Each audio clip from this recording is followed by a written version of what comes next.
I'm going to get started because we've only got a brief amount of time, and I want to make sure as much time as possible is focused on the discussion. So I'm Eleanor Christie. I'm a publisher at Bloomsbury Digital Resources, and I'm really delighted to be the host of this webinar with the Churchill Archive during the celebrations of the D-Day anniversaries. Bloomsbury is extremely proud to partner with the Churchill Archive to support digital access to this treasure trove of history, and I'm really looking forward to the discussion today.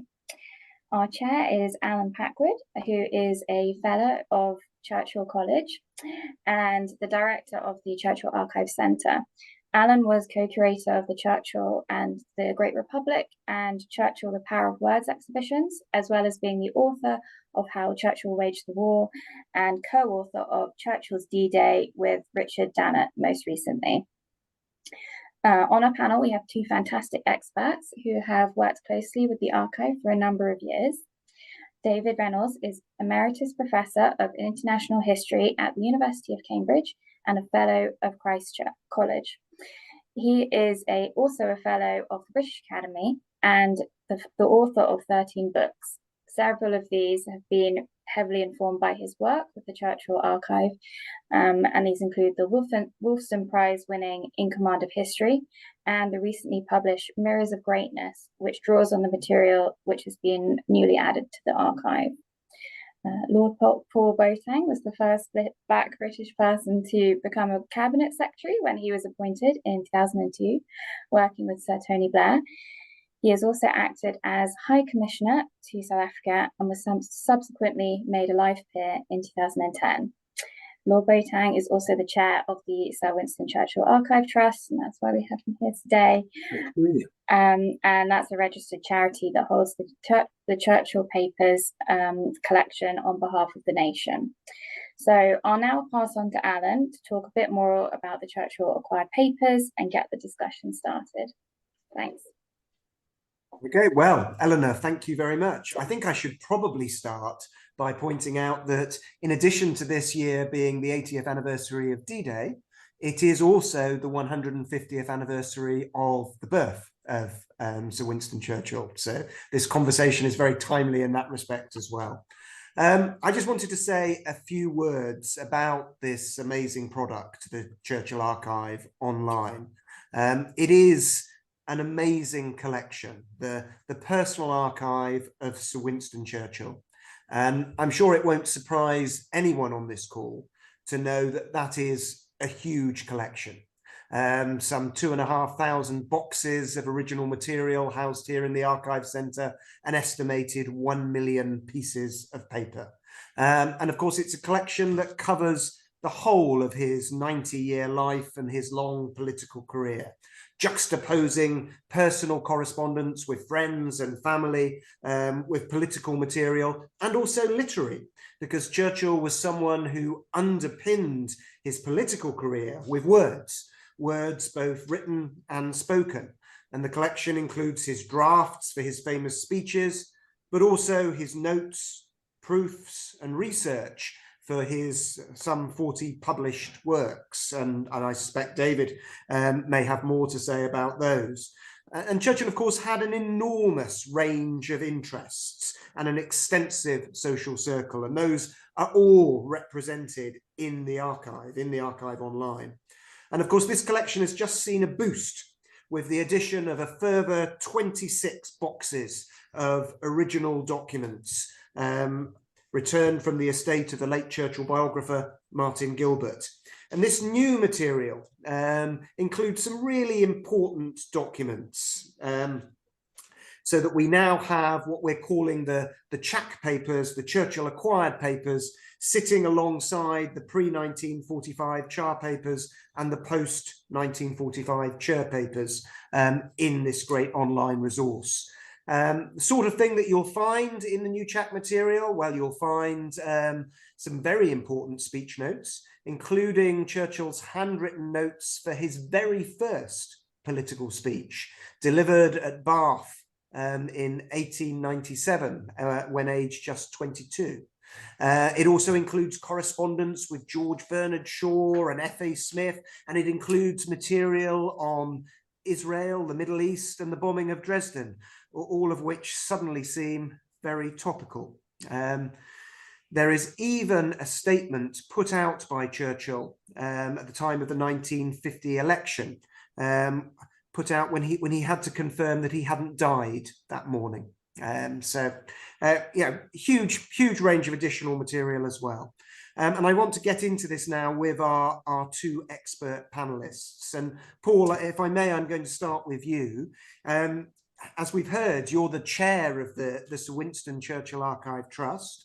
That's the body charged by the Charity Commission here in the UK with ensuring that the collection is properly preserved and that it's made as widely accessible and available as possible. In effect, at least as far as the Churchill Archive is concerned, this makes you my boss. But I'm gonna start by just asking you, why do you think it's so important that this material is kept, and why is this partnership with Bloomsbury so vital in making it available? Well, first of all, Alan, I think what's so exciting is that we have here with this new acquisition the very stuff of history. I mean, when you open up in the digital space this material, you just get a sense of the reality that was the surround, the context for the work and life of Sir Winston. You get a sense of the man's thought processes, what his concerns and preoccupations were, by actual visible evidence through his annotations, through the scribbles in the margins. You just get a sense of what was going through the man's mind. And as you've touched on, we've got the benefit here of being able to see the handwritten notes of his very first speech, interestingly given to the Primrose League, which was the first political association in the conservative world of politics, which treated men and women equally. You get a sense, too, of politics as a family business, because Lady Marlborough was one of the founders of the organization. So you just get really and freed from the constraints of hindsight. We're allowed to see history in the making, and that's thrilling. That's exciting, and the range of material here, not just the heavy political stuff, but the exchanges with Noel Coward about the drama of politics. That gives insight to the exchanges around the bust by Rodin of Churchill. The Churchill, the artistic person that he was, but also very much concerned about his own image. So these human touches through the material are very, very precious. And it's great that we are able to present them in this way in conjunction with Bloomsbury, because the very work of the trust is to promote access. All the time, it's about how do you broaden the range of people who are able to get a grip of this material. How do we, and it must be seen in conjunction with the work that we're doing, producing study guides. It must be seen in conjunction with the work we're doing to support teachers. So it's opening up this new material to new generations of people who are not just historians, but who just have an interest in politics, in economics, in the military. Absolutely. So, I mean, it is about promoting access, broadening access, in a whole range of different ways. And I'm so glad that you've mentioned the added elements to the Bloomsbury product, because in addition to the raw material of history, as you described it, in addition to the documents, you've got all of these wonderful commentaries and modules supplied by academics to make that material more accessible. Now, one person who, of course, has used the archive extensively is you, David. And as Eleanor said, you used it for several projects, but notably In Command of History, which looks at how Churchill wrote his multi-volume history of the Second World War, and more recently for Mirrors of Greatness, which looks at Churchill through the lens of some of his contemporaries. I wonder if you can just sort of tell us a little bit about how valuable this archive has been to you, and how easy you found it to use. Well, it is a wonderful resource, as you said, because of not least of the size and scale of it. But one of the things I want to just convey to some of those who are listening is that a lot of books about history, and including books about Churchill, are to some extent recycling of previous books, and that tends to create a similar pattern and so on. What is great for me about being able to go to an archive, to be able to investigate the original material, is the sheer, I mean, it's almost the excitement, the fun, the detective work of seeing that material, seeing material maybe that others have looked at, but I have a chance to look at it in a different way, and others will look at it differently from me. So it's an investigative process, a detective kind of process, and you never know what you're going to come up with. So I still remember when I was working on In Command of History about how Churchill wrote his memoirs, that I was going through a file about drafts and information to do with his final volume about 1945, which was called Triumph and Tragedy. And one of his assistants had produced a calendar for the year, January, February, March, April. And against the date July 26, somebody had written election, and Churchill had scribbled, "I am kicked out. I am kicked out." And this, I worked out, he'd written around 1950. So you suddenly got a sense, certainly I did, coming off that page, it was almost as if he spoke to me with a tone of anger, that there was still something he resented about that. And that helped me to understand in a different way why he kept on in politics when Clementine, his wife, wanted him to retire and all the rest of it, because he felt he had been kicked out and he wanted to be elected by the British people. And that's why he ran again in 1951.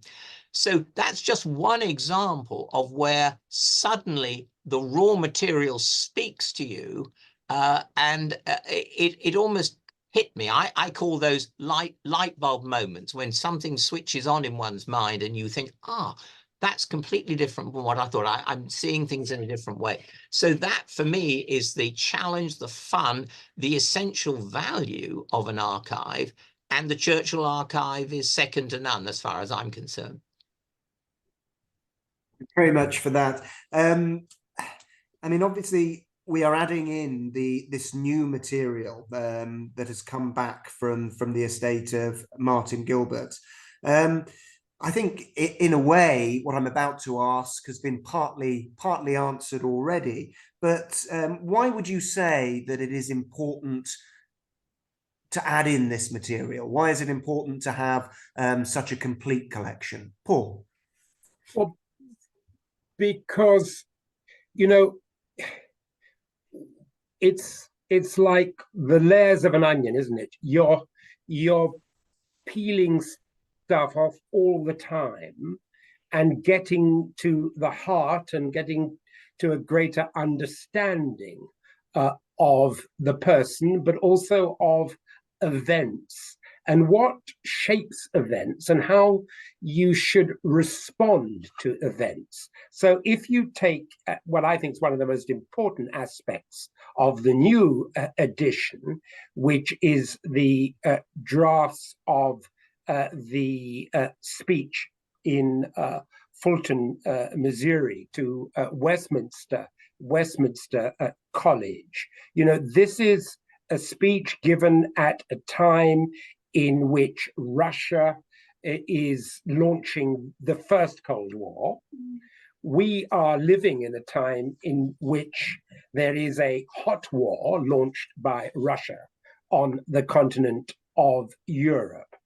And Churchill's thought processes and his concept of the leadership that is required to resist tyranny, that's as important today as it has been since Churchill actually gave the speech, whose annotations and drafting we see. And I think, you know, he talks then about the special relationship between Britain and America, keeping the world safe for democracy.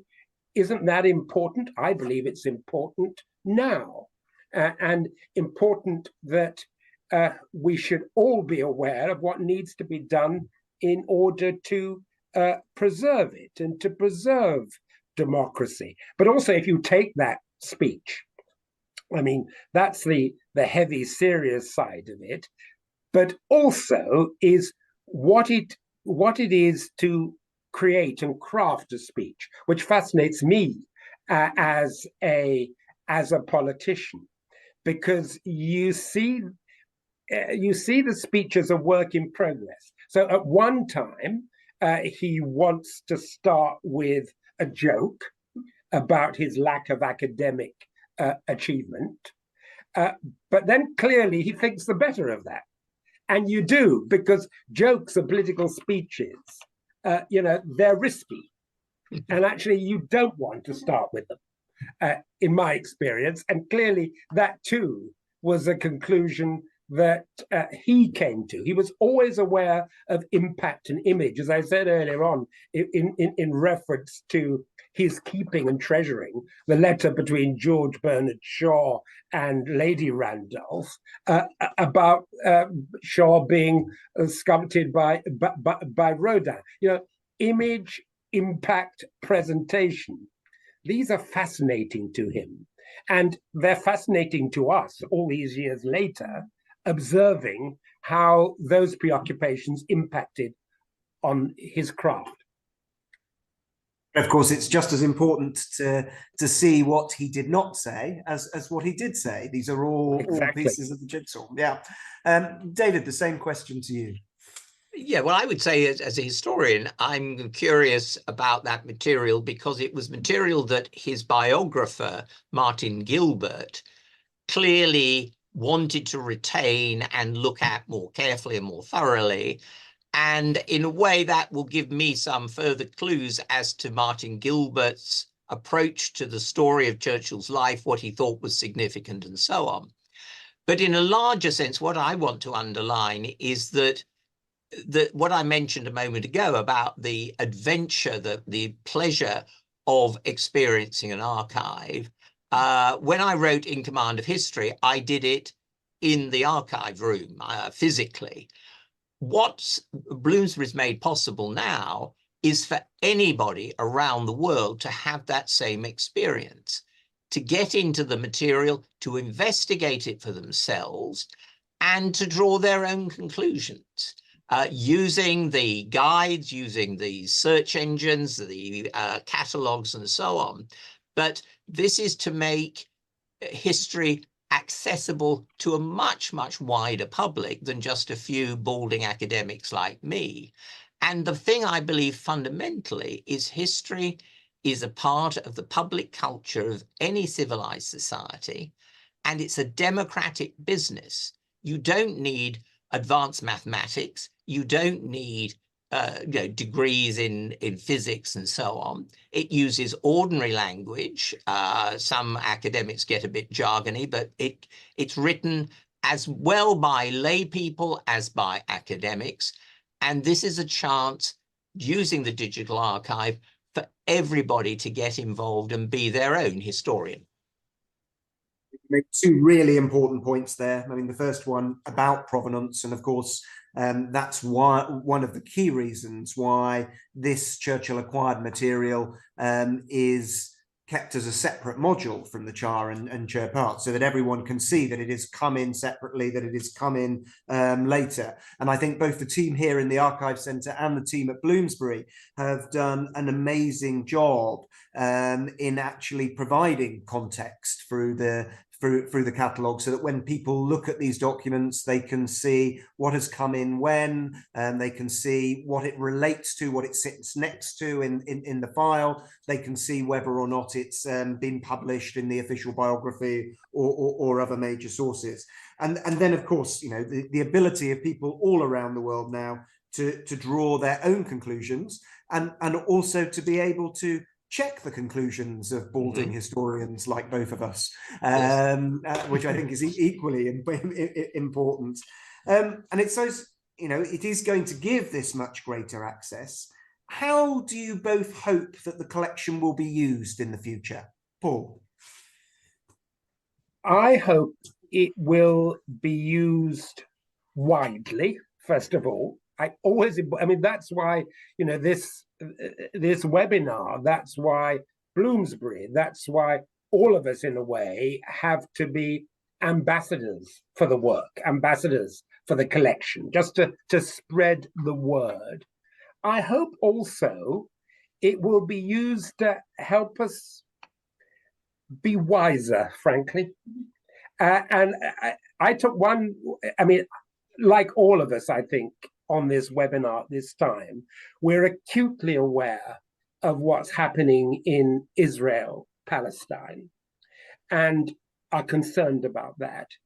I think anyone with an interest in the origins of that conflict will find material here in the letters that are contained within the archive that are important, but they will also see the wisdom which Sir Winston reflected of sending to an important policy maker and diplomatic leader, Anthony Eden, a copy of a letter from a longtime friend of Churchill's, Angus MacNeil, who was living in Haifa.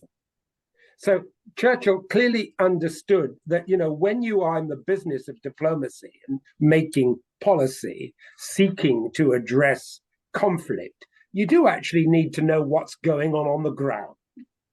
Very important to have your preconceptions and your prejudices challenged by the reality of people that have to live with the consequences of your actions.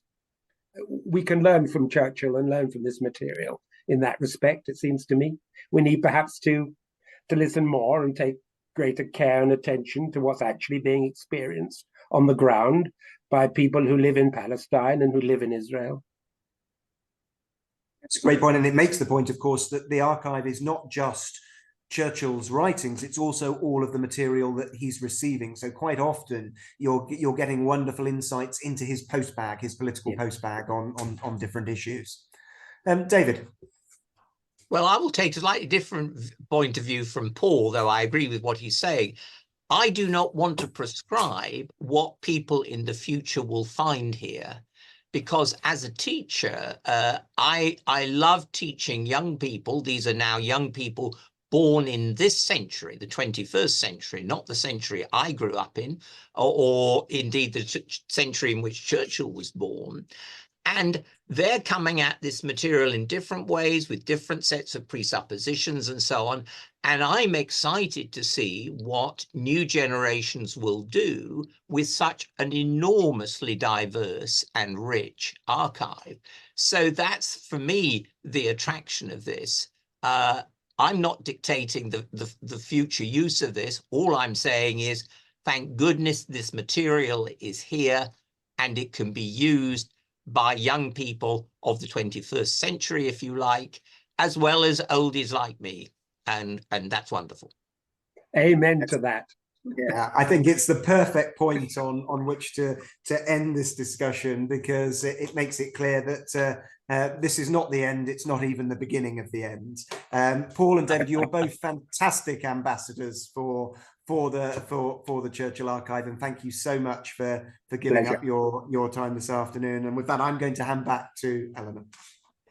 Right, well, I just want to second thanks to Alan, David, and Paul. I mean, that's just been a really fascinating discussion, and it's made me kind of reflect back on all the sort of little bits that I found when I was working on it, from letters of Churchill planning his Austrian skiing holidays, very serious political telegrams, and yeah, kind of letters with his mother early on.